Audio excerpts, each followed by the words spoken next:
guys, King in the North here, bringing you Bloodborne. I just played through this game a little while ago on Twitch. Had a great time playing it, super fun. It's Souls-like, so I wanted to bring it to the YouTube channel. It'll be done like set up as a walkthrough and a little bit of a guide. I'll be offering some tips as I go through. But I know it's a little old, but I hope everybody enjoys it. And with that, let us begin. Oh, yes. Pale blood. Well, you've come to the right place. Yharnam is the home of blood ministration. You need only unravel its mystery. But where's an outsider like yourself to begin? Easy, with a bit of Yharnam blood of your own. But first, you'll need a contract.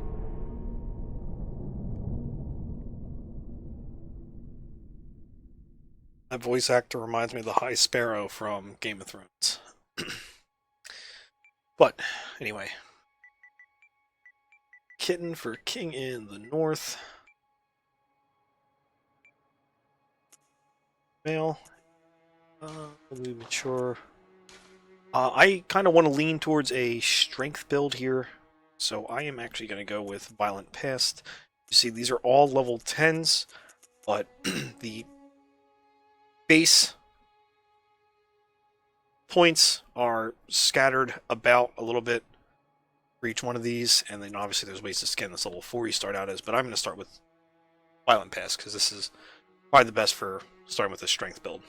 Starts with a strength of 15. Go to the appearance here. I threw one together real quick.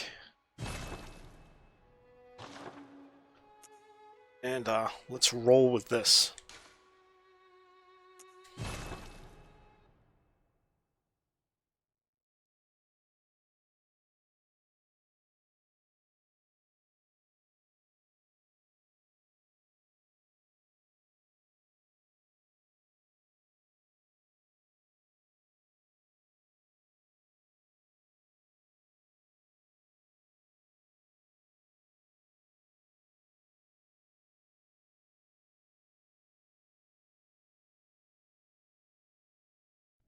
Good.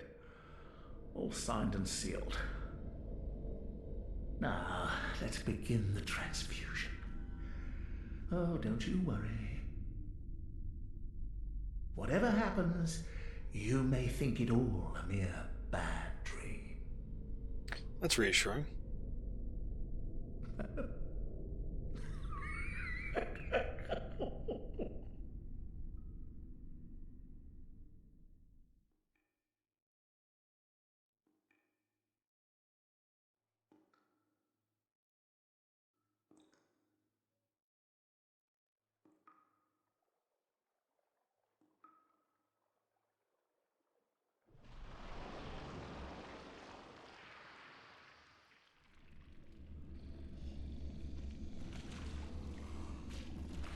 Reminds me of my Night Terror Demon coming to visit me at 3 o'clock in the morning when I'm paralyzed.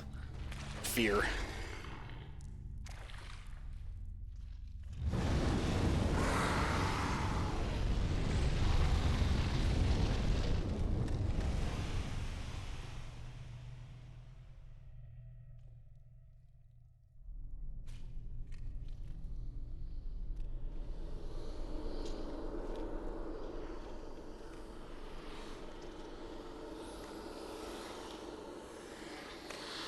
You know, I don't know what's worse, the Blood Wolf thing or these guys.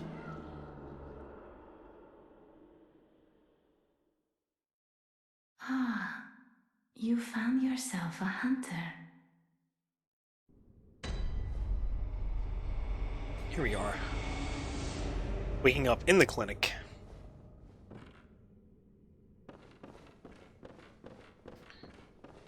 Door back here. It's an open from this side. There's a note here. Oh, sorry. Inspect. Handwritten scroll. Seek pale blood to transcend the hunt. Alright. open this door. Similar to Dark Souls, R1, R2 are your attacks. L1 and L2 have purposes that we'll see when we have something for them. There's these notes scattered all about. They'll give you the basic rundown of the mechanics for the game. I am not going to be grabbing all those because that's why I'm here. And here is our first encounter. As you'll see, this enemy has most of its health gone. It's probably down to about 40%. This is basically to bait players into wanting to attack it, but because you don't have a weapon, you'll only do about 2 or 3 damage to it, and it'll just be... unless you're like really good at the game, it'll end up killing you. For this, I am going to try and bait him over here. I want him to go over here. Alright, I guess he's not going to play that way. Hold circle to run. Grab these blood vials here. If you get him stuck behind the table down there, you can actually get him stuck in that room. He's coming up now. Should be able to get away from him, though. It shouldn't be an issue. But, like all the Dark Souls games, you have invincibility frames. Been doing animations where you open doors. And also pull levers here.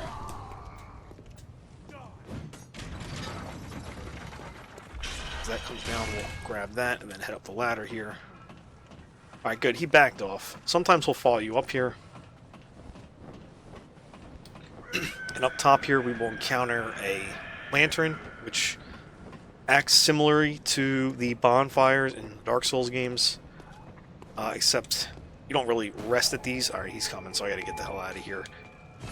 Alright. I don't know where his aggro range thing is. His threshold.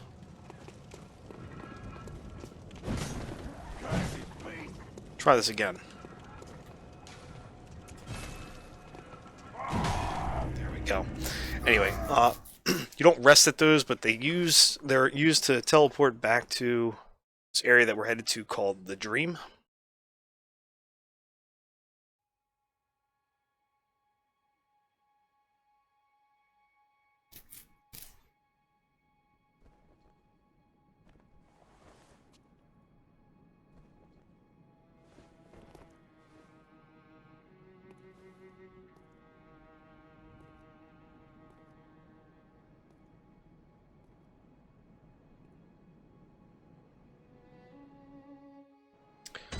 Alright, this is the Hunter's Dream. This, similar to the Dark Souls games, acts as a Firelink Shrine. This is the central hub for the game. We'll be coming here all throughout the playthrough. A quick rundown of this area. These headstones here are chalice dungeons. They're basically challenge runs for extra parts of the game. There are going to be, these little headstone things are going to pop up. They're different notes that go over mechanics and different parts of the Hunter's Dream here, and like I said, I'm not going to click on those because that's why I'm here, is to help explain all this. Bath Messenger here is a vendor for your more commonly used items. You buy blood vials here, silver bullets with blood echoes, which the blood echoes are in the top right corner. Similar to Souls in the Dark Souls game, that is the currency and XP used to level yourself up and purchase items and upgrades. These headstones here are actually areas to fast travel to. This doll here will come into play later. Acts similar to the Firekeeper and Firelink Shrine from the Dark Souls games. Be interacting with her for level ups. And here begins our campaign essentially, selecting a weapon. These are trick weapons. This isn't like a set in stone selection. You can end up buying these other weapons that you go with later. But for the start of this, I'm going to go with the Hunter's Axe. I started with the Saw Cleaver on my playthrough on Twitch. Great weapon. It's really fast and does decent damage. I like that weapon a lot. It might be a little bit difficult for me to accustom to the Hunter's Axe, which I'm going to go with here, because I imagine this is going to be a bit slower. But this is more for strength builds. As you see, the attribute requirements at the bottom there in the center. 9 for strength, where this has 8. And obviously you see the base attack for the Saw Cleaver is 90, and this is 98. They both scale similarly with attribute bonuses, or both are DEs. This requires a little bit more strength to wield. Next up is our firearm that we're going to be using. Quick explanation for this. Hunter Pistol is good for parries. If you're good with parries, it's better for that. Hunter's Bluss is good. It's just essentially just kind of like stunning and having enemies like pause for a little bit. So if you're not very good with parries, this might be a better one to go with. I want to try getting parries. It's something I want to go over for this and show off. I'm not very good at them, but it's something that I want to try because it is a feature of the game, and I'd like to, get better at it. So I'm going to go with the pistol. We're going to equip these right now. Hunter's Axe, Hunter's Pistol, and here's a notebook. This allows us to leave messages for players in other worlds. Come into this building. We have our chest off to the side here. There is a cap for all items in our inventory that we're able to hold. Anything that exceeds that is automatically transferred to the storage here.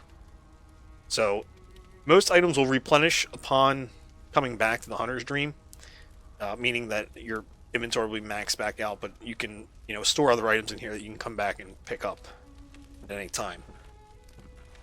We'll talk to this guy real quick. You must be the new hunter. Welcome to the Hunter's Dream. This will be your home for now. I am Gairman, friend to you hunters. You're sure to be in a fine haze about now, but don't think too hard about all of this. Just go out and kill a few beasts. It's for your own good. It's just what hunters do. You'll get used to it. This was once a safe haven for hunters. A workshop where hunters used blood to enhance their weapons and flesh. We don't have as many tools as we once did, but you're welcome to use whatever you find.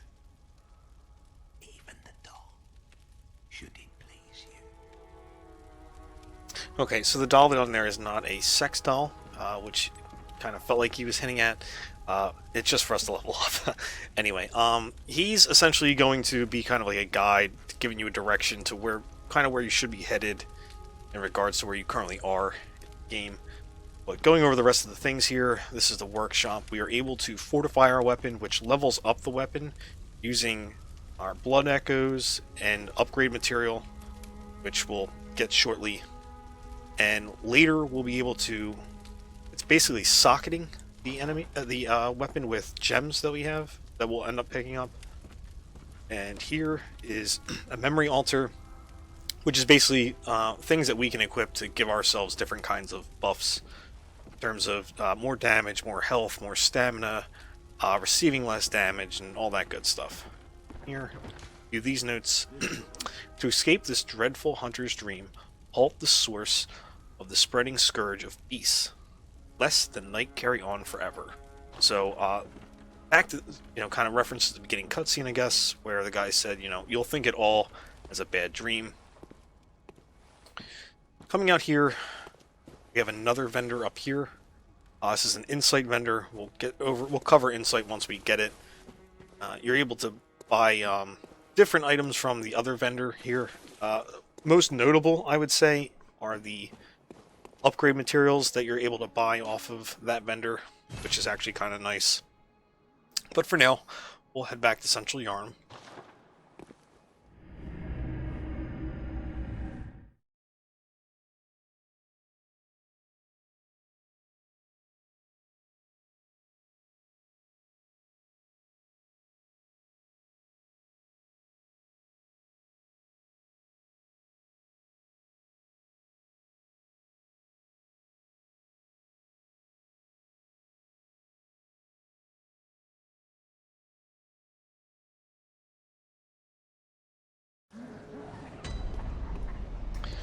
we'll begin our push into this town. A basic rundown of combat here. Obviously, you know, attacking with weapons. You can parry with the pistol, but always want to keep in mind your stamina when going into combat. So this weapon sits as, you know, like a regular axe, but it also has the ability to extend. Notice when I extend, it goes to 2 hands. I no longer have the ability to quickly access the hunter's pistol that I have. Shield guys, if you can break their guard and get an attack off like that. Having the weapon shortened like this will allow us to attack faster. It's better for single target, whereas the long pole is actually good for cleaving enemies. So to show off pebbles real quick, this bait allows you to pull enemies from groups. As you see, it got this guy's attention without pulling his whole posse with him.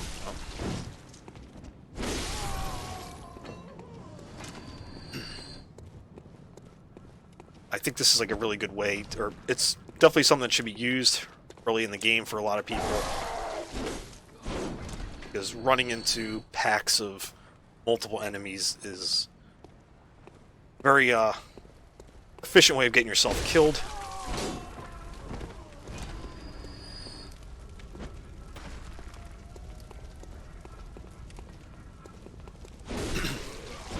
Something that I'm used to doing, and you're going to see me do a lot, it's something I do in the Dark Souls games as well, is I have grown to time my attack, so you'll see me start an attack up before the enemy gets to me, because I have a good timing of the animation as to when it'll land. This way I'm not starting to swing when the enemy's in front of me and they're already in mid attack, so it's something you'll see me doing quite often. It's worth learning. It'll save you in tough situations and allows you to push on further without burning through as many healing resources. Throughout the towns, we'll see these doors with red lanterns. You can knock on them. Are you that outsider? Well, sorry, but I don't want anything to do with you. Trot along, will ya? So most of them aren't going to want to deal with you. I don't know why they left lanterns out in front of their houses if they were trying to avoid people outside. But there are going to be a few that will essentially give us side quests. Lads, you've come on. You'd open the door on a night of a hunt. Away with you. Now. Okay, so again, didn't want to deal with us. And like the Dark Souls games, Bloodborne is filled with ambushes. The new player, I guess you would say, would head forward here. You want to check every nook and cranny when you're going through areas. This guy is waiting to pop you in the back of your head once you're already down there, setting you up for an ugly setup coming up ahead as you see all those enemies. But again, 2 ambushes here. Excuse me. You have this guy hiding behind those steps, and there's actually a guy hiding behind that wall over there.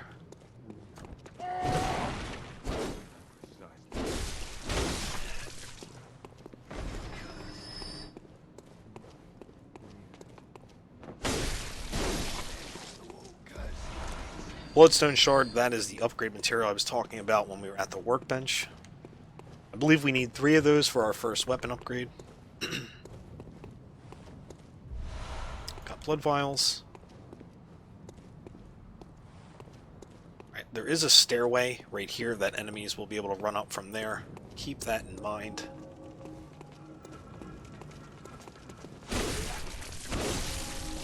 Oh shit, this guy had one more.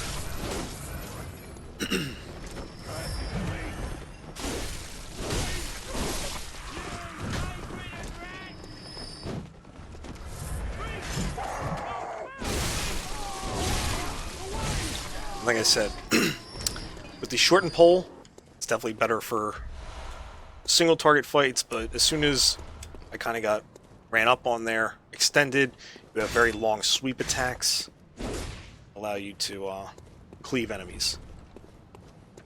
A little bit slower, but like I said, if you can hit more than one at a time, you're better off. Can't reach this here. Turn back around. See if I can aggro a couple more guys up here. Not miss. That's a gun wielder.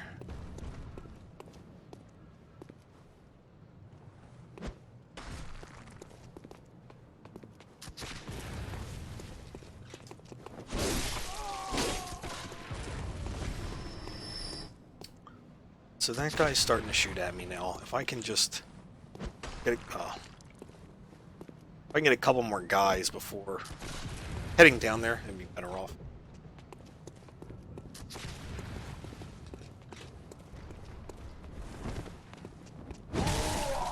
Oh, he hit me through the fence? Okay, so another thing to cover here, every time I get hit, you're going to see my health will have part of the red bar go orange.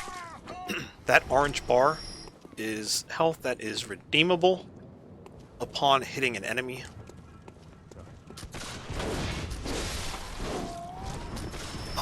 After a short time, in just a couple seconds, you will no longer be able to recover that health. As you see, the bullets aren't too difficult to dodge here. I have these guys here now. I'm going to drag them back here.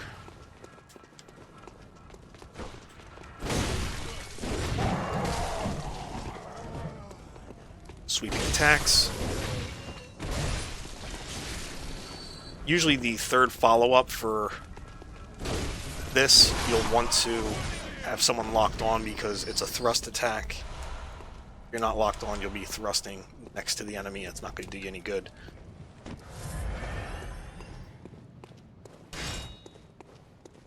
There's also a dog back here behind this carriage, so mindful of that.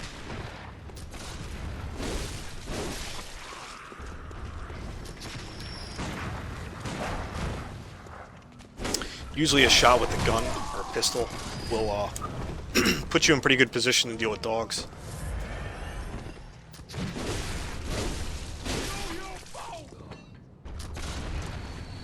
Right. Got a little sloppy there. That's okay. We'll take this guy out next. You can actually shoot him off this carriage. Well, I guess I can kill him with bullets too. One way of, getting him down is shooting him with silver bullets and knocking him off. This door won't break on you. I thought I was totally going to die. My first playthrough, I thought it was just going to smash open and I was going to get crushed against the wall. But you're safe to grab that item. Actually, we're pretty safe to walk all about this area. I believe this is another upgrade. No, this is so that Cold Blood Dew is an item that you can pop to get blood echoes. Basically, having that in our inventory right now, if we die, we do not lose our blood echoes. I knew there was somebody around here. We won't lose our blood echoes.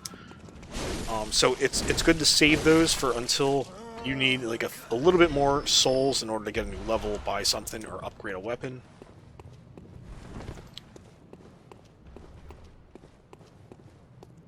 Alright, I think, yeah, I got the items from here. So we're good to... Oh. This guy must have dropped silver bullets when he died. So most of the guys that have guns will drop silver bullets, which is nice.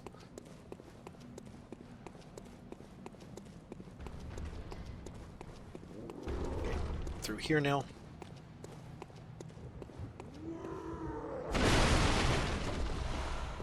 Another bloodstone shard. I think that's 2 now. Now, I'm not going to take that guy on yet. That's beating on that door. There are these dog bird things that I want to kill real quick. The reason why I want to kill them is there's an item here. Oh, it's just a fern. I could have actually totally passed on that, but most of the birds, or crows, will drop pebbles. We're not going to head that way just yet. We're going to unlock a really important shortcut. Before we do that, we'll talk to this person at this door. I don't reckon you're from round here. Well, stuck outside on a night of the hunt. Oh, you poor, poor thing. Alright, so they don't really have anything to offer either except for talking shit. That's fine. This area down here has a bunch of dogs in it. One of the dogs is loose. I do want to point that out. This is essentially free echoes right now, as cruel as it is to hit these things in their cages. Like I said, you're usually better off shooting dogs to, you know, deal with them first, and then following in with a couple attacks.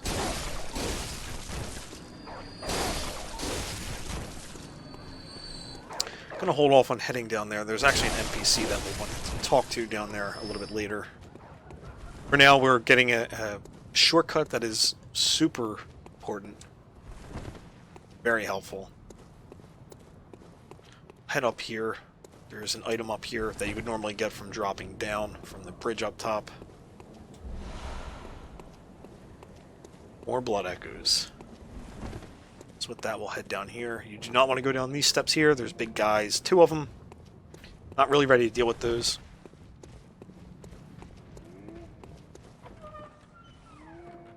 Come in here.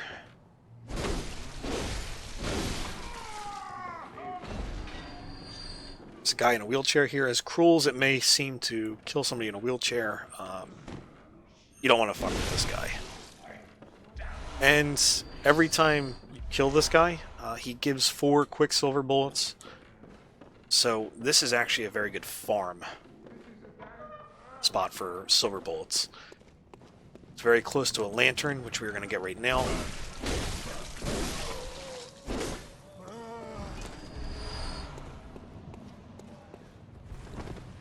Here, and this is the lantern that we started off at.